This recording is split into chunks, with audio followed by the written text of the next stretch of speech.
Hello, my name is Bob Miller. I'm with the Honeywell In-Service Engineering Department. I'm based in Redmond, Washington. Today I'm going to be demonstrating for you the loading of the Service Bulletin to help increase the reliability of the TR-1 transmitter receiver unit by uploading new software code through the RP-1 radar processing unit. The Service Bulletin is 930-1000-34-022. This Service Bulletin installs software version 3 in the RP-1 part number 930-1000-002 or software version 2 in the RP-1 part number 930-1000-003. It's a change to the RDR-4000 application software to address the Q101 voltage regulator field failure issue in the TR-1 transmitter unit. And just a quick explanation. So in order to upload new software to the TR-1 receiver transmitter unit, which is located in the aircraft's radome, mounted in the pedestal of the DA1 antenna drive unit, we actually need to load the new software by means of the RP-1 radar processor unit, which is located in the aircraft's electronics bay. Once the software is loaded, the RP-1 radar processor will upload the new software code via ARINC 429 data buses to the TR-1 located in the radome.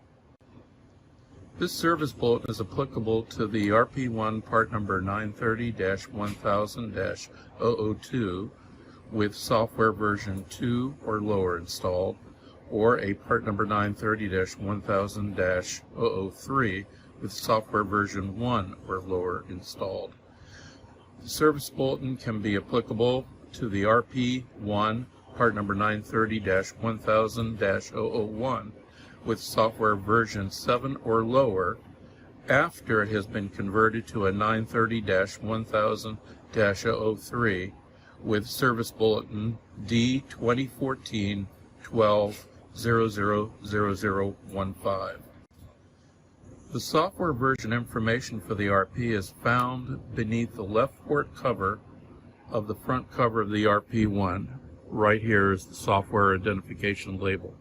The reason for this Service Bulletin is to change the software for the Q101 field failures of the TR-1 transmitter receiver unit.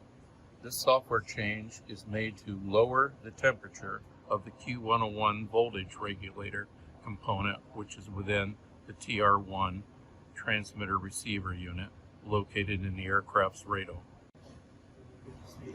This procedure is for loading of the application software on the aircraft, on-wing loading. If initial compact flash software load fails, repeat the process again. If it continues to fail, power down the unit and allow the unit to cool for at least 30 minutes, then retry the download. It has been observed in the field that the unit will have a higher download failure rate at a temperature of greater than 86 degrees Fahrenheit or 30 degrees centigrade. If the unit continues to fail even with this process, send the RP-1 to the Honeywell Service Center for incorporation of hardware mod 30 if it hasn't already been implemented. With no power applied to the unit, put the application software compact flash card, part number 718-1758-027, or if you have a newer version of a Service Bulletin, the procedure would be the same. The latest version of the application software compact flash card per the Service Bulletin that you're loading. This is the compact flash card with the part number 718-1758-027, or it could be a later version. And you're simply going to, with the power removed from the unit, push it into the slot on the lower right of the front panel of the RP until it's fully engaged. Apply the power from the aircraft to the RP-1, and after approximately 2 minutes, status messages will come into view on the LCD display. After about 2 minutes, you'll see the message "Valid card" displayed. Then it shows fetching files to upload. This process for the loading of the application software can take up to 10 minutes. Please be patient. Next, a new message appears, "Upload in progress." Please continue to be patient. It does take some time for the files to upload from the compact flash card to the memory within the RP-1 radar processor unit. It's been about 5 minutes real time, and the message continues to show "Upload in progress," which is completely normal. Again, please be patient while the data is uploading. After a total time of about 10 minutes, the new application software has uploaded successfully. And you'll see the message on the front panel LCD display of the RP-1, "Upload successful." If any other messages other than "Upload successful" are displayed, such as "Upload fail" or "Invalid card,"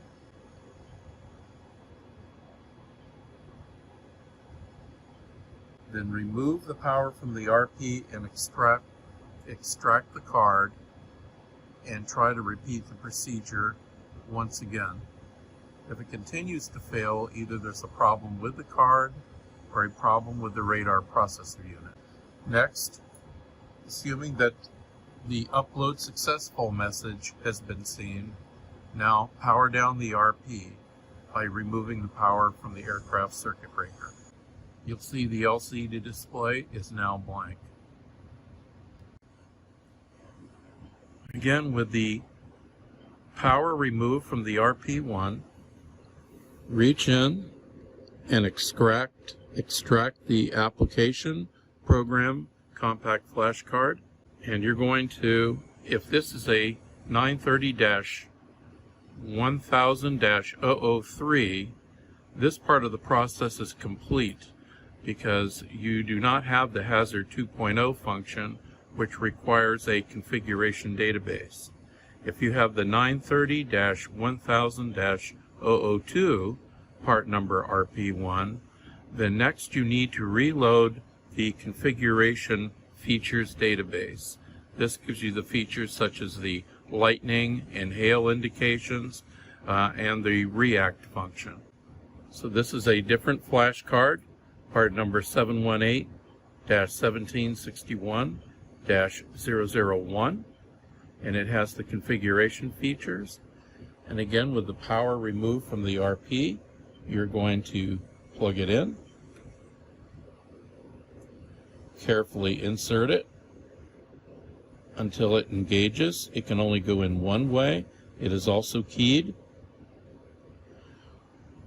And once it's firmly seated, apply the power to the RP. As with the application software load, when you first insert the card and turn the apply the power back to the RP-1, it can take up to 2 minutes, and the process will be complete when we do receive a message of "Upload successful." We're now receiving a message of "Valid card." We're about 1 minute into the process. Please be patient. Now it's saying that the upload of the data is in progress. And finally, upload of the configuration data has been successful. When the data load is complete, remove the power from the RP-1 and extract the compact flash card containing the configuration data. The next section of the Service Bulletin, Terrain and Envelope Modulation Database Load, is optional. and it should only be performed if the terrain and envelope modulation database part numbers are not reported as identified in the software part number check. It does not need to be performed sequentially after the application software load. The instructions for performing the terrain and envelope modulation database are contained in the Service Bulletin. And in the parts table, in Table 2 of the Service Bulletin, you will need to order a copy of the terrain database.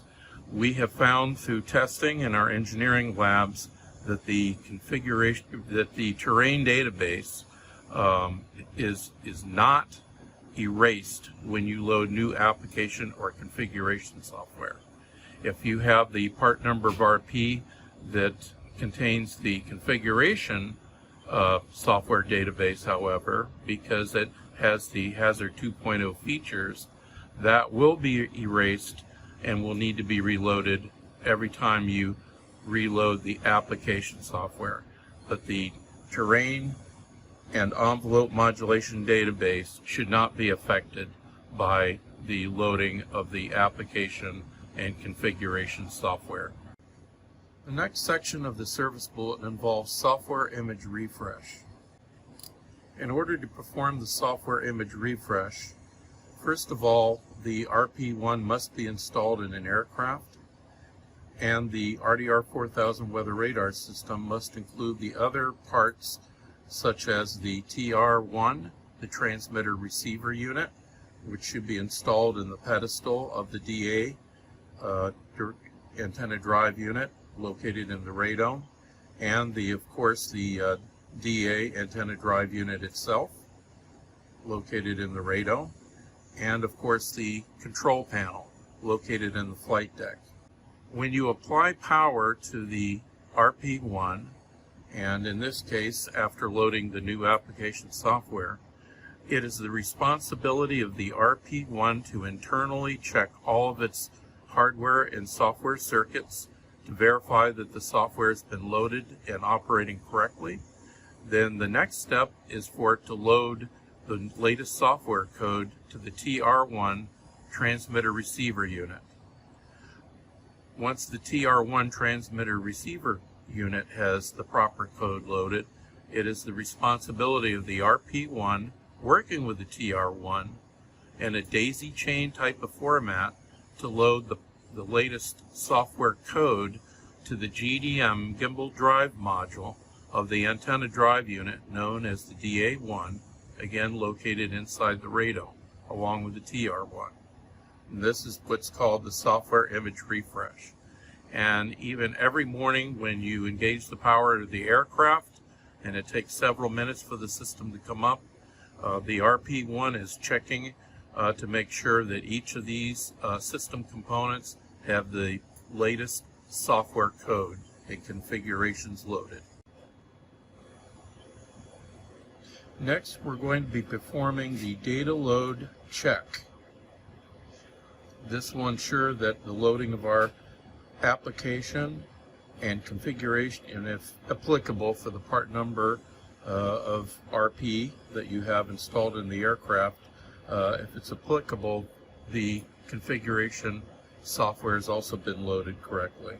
So we start by, you'll see the default screen, RDR-4000, fault record, configuration, and then the scroll and select buttons. Depress the scroll button until you see configuration move up to the little left arrow or caret.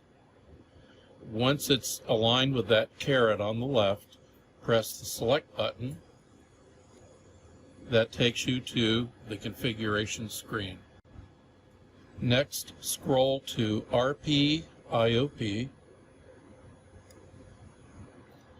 RP-IOP means radar processor input output processor, which is a card internal in the RP radar processor unit. Push select. Next, it'll show you the serial number of the RP. You'll see RP-01189, which is one of our engineering units in the Redmond Engineering Lab. And here's a confirmation of the part number of the unit, 930-1000-002. So this has the Hazard 2.0 function. Continue to scroll until you see APP for application, meaning application software. And you'll see, just as written in the service bulletin, the application software part number itself is 996-4000-513. Next, scroll to DB, or database, which is referring to the terrain database, and it shows the part number of 996-1232-547. This is the part number of the terrain database per the service bulletin for units with mod 27. If mod 27 has not been implemented into the RP, then it shows a different part number. Press the right button labeled Next on the menu, and now you'll see RP-MP, meaning radar processor, MP for the main processor integrated circuit, and the configuration page for that main processor. Again, you'll see a confirmation of the serial number of the unit, the part number of the unit, and if I continue to scroll, as we did with the RP-IOP, I'll see that the application software has been successfully loaded. The part number is 996-4000-513. However, when I continue to scroll, the database part number has changed to 996-0175-502, which is correct for this particular configuration section of the RP. Scroll up to Configuration, CFG, and it shows a part number of 996-1756-501. And this is correct for a part number 930-1000-002 RP-1. This particular step would not be applicable if you have the non-hazard 2.0 RP, the part number 930-1000-3.